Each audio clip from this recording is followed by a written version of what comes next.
flooding has caused damage in various areas.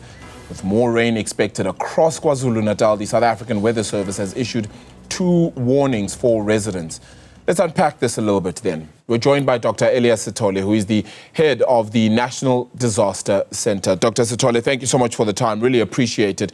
How do we get ourselves into a situation where we understand the warnings better? Because that feels like at least the first port of call. Yeah, no, thank you very much. Good afternoon to the viewers. I would say, maybe answering your question directly, I'll say that each and every year when we're approaching summer season, we work with the municipalities, and the municipalities indirectly work with other stakeholders to make sure that the messages in terms of disaster management and fire service related issues, they actually being communicated to the communities so that then they can learn. But also during that time, approaching summer season, one of our components, which we call it fire services, they then conduct a drowning lesson, like for example, like your swimming lessons to prevent drowning. But there are quite a lot of activities like awareness campaigns, which we conduct to make sure that when we start the summer season, we've already prepared the communities. If something happens, then they're able to assist themselves, but also work with other stakeholders. Should we get a better warning system? And I don't mean that there's anything necessarily fully wrong with it, but to get people to understand it better. And I know it may not necessarily be your port of your area of expertise, but when we get the National Weather Service or South African Weather Service then saying that it's a yellow level 5, I mean, not many people would ultimately know what that may mean or how serious that may necessarily be. Is it time to change the awareness and understanding of these types of situations so that people are better equipped? Yeah. On our side, for example, if we received an early warning which indicates that it's level 2, was level 4, level 5, we know that it might be very technical to the communities.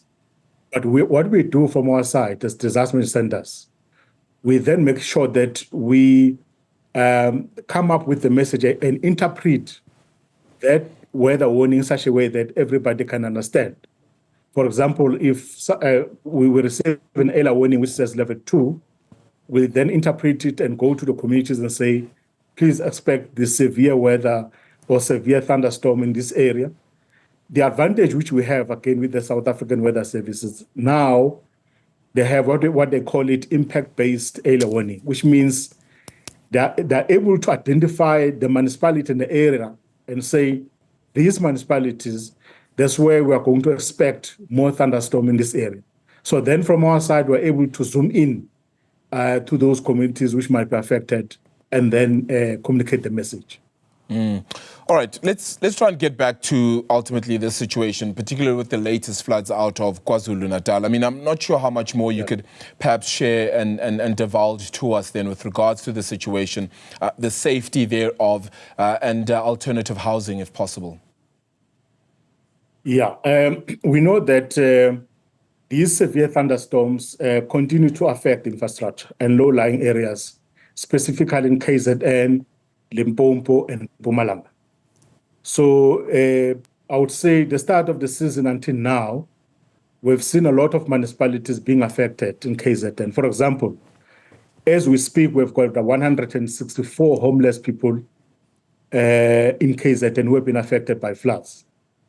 On top of that, for example, plus minus 370 houses partially destroyed and 6,818 people being affected, which is really a serious matter.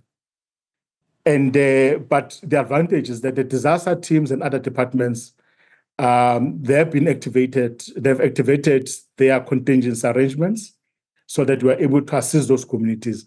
Human settlement, we work very close with human settlement to assist those communities who has been displaced.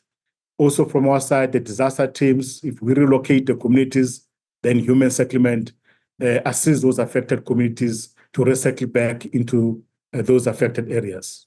Yeah, so you can confirm then to us that at least nobody has, injuries perhaps happening, but the loss of life in this situation?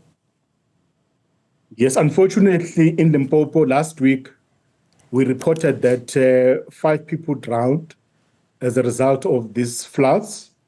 And we just received another information to say 8 additional people also they've been affected, unfortunately drowned as a result of these floodings.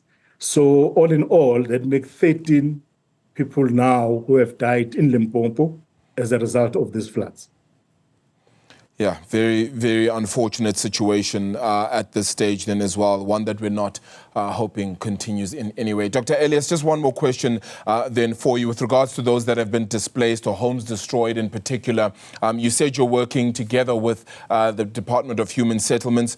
Any understanding from your side how exactly they receive help, or what calls they can ultimately make at that time when something like this is ultimately happening? And does it all just run through the National Disaster Center?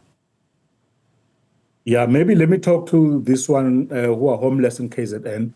Those ones have been accommodated by neighbors. But normally, what normally happens in this kind of a situation, we then work with human settlement, then they provide temporary shelters, or what we call them temporary units, so that we're able to recycle those people into their area of residence. And thereafter, then we can see how best we can assist in terms of some of the amenities moving forward. Dr. Elias Sithole, thank you so much for that update and a lot of that clarification as well. We appreciate it. The head of the National Disaster Center there, of course, quite a few people that have been left displaced and their homes destroyed then out in KwaZulu-Natal, as well as Limpopo then, of course, one that we have been just following through on.